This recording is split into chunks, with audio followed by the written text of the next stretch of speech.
What should be the ideal state of our mind? Thinking of something or not thinking of something? Yes and yes. The point of life is not to think. Right? You're here right now. Where are you from? I'm from Pune. Pune. How are you going to get back to Pune? Take a flight from Delhi. Okay, what time is your flight from Delhi? Morning 8. How are you going to get to Delhi to catch that 8 a.m. flight? By train Which train? from Haridwar to Okay. Delhi. So you got to think, right? If you've got any interest in ever getting back to Pune,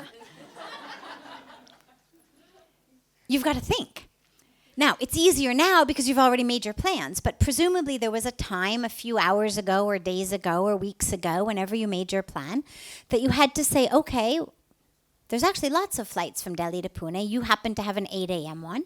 But at some point there must have been a thought that went, if we took an evening one, then we could get to Delhi in this way. If we take a morning one, we have to get to Delhi in that way. If you didn't plan that, you wouldn't be here. So we have to think. The mind is not our enemy.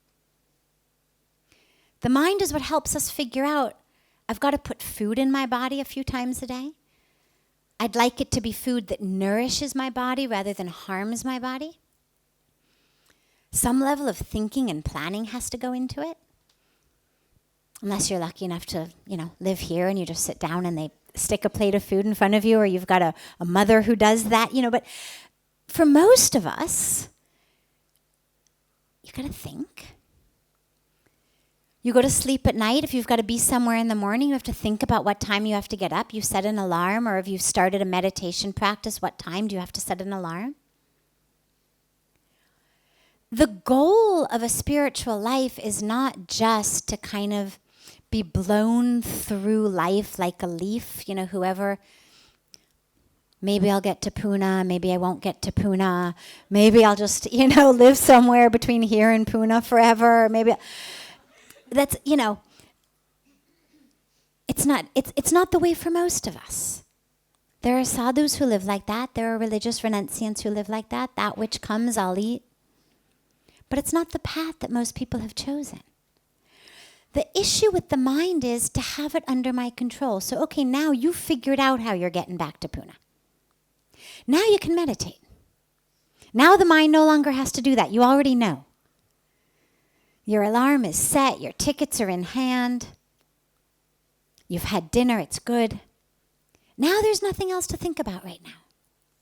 So the goal is not to think or not to think. The goal is to have control over when I'm thinking and not thinking. So I want to think about something. I want to understand something. I want to figure something out. Great, let's think about it. Now I want to meditate. Now I want to be in love.